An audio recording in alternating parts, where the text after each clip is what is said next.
সদ্য কারামুক্ত জামায়াতে ইসলামীর নেতা এটিএম আজহারুল ইসলাম স্মৃতিচারণ করে বলেছেন, 2019 সালে আদালত যখন ফাঁসির হুকুম দিলেন তখন থেকেই আমি প্রস্তুতি নিয়ে রেখেছিলাম। ফাঁসির মঞ্চে উঠে আল্লাহর কাছে হাজির হব, আর এটাই আমার জন্য সহজ পথ। কোনো ধরনের দ্বিধা দ্বন্দ্ব ছাড়াই আমি সবার কাছ থেকে কিন্তু বিদায় নিয়েছিলাম।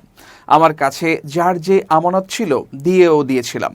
মুক্তিযুদ্ধকালীন মানবতা বিরোধী অপরাধের মামলায় খালাস পাওয়ার পর কারামুক্ত হয়ে দীর্ঘ প্রায় 14 বছর পর মতবিনিময় সভায় যোগ দিয়ে একথা বলেন তিনি। মঙ্গলবার প্রধান বিচারপতি সৈয়দ রিফাত আহমেদের নেতৃত্বাধীন 7 বিচারপতির পূর্ণাঙ্গ আপিল বেঞ্চ মানবতা বিরোধী অপরাধের মামলায় মৃত্যুদণ্ড থেকে জামায়াতে ইসলামীর তৎকালীন ভারপ্রাপ্ত সেক্রেটারি জেনারেল এটিএম আজহারুল ইসলামকে খালাসের আদেশ দেন। কেরানীগঞ্জ কারাগারের তত্ত্বাবধানে বাংলাদেশ মেডিকেল বিশ্ববিদ্যালয় হাসপাতালে চিকিৎসা নিচ্ছেন এটিএম আজহারুল ইসলাম। আদালতের খালাসের রায়ের অনুলিপি ঢাকা কেন্দ্রীয় কারাগার থেকে বাংলাদেশ মেডিকেল বিশ্ববিদ্যালয়ে পাঠানোর পর বুধবার সকাল 9টা 5 মিনিটে কারামুক্ত হন তিনি।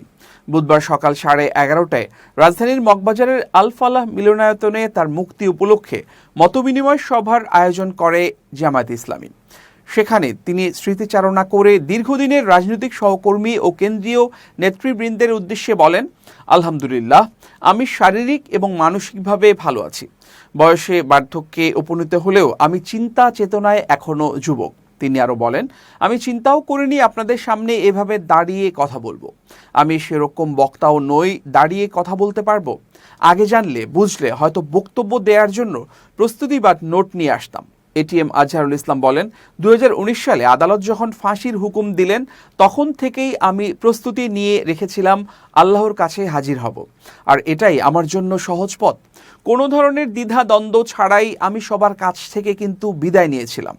আমার কাছে যার যে আমানত ছিল সেটা দিয়ে দিয়েছি। 2019 সালের ডিসেম্বর মাসের দিকে করোনার মধ্যেই যেন আল্লাহর করুণা হলো। দেরি হতে হতে 5-6 বছর তো কেটে গেল। কন্ডেম সেলে ছিলাম।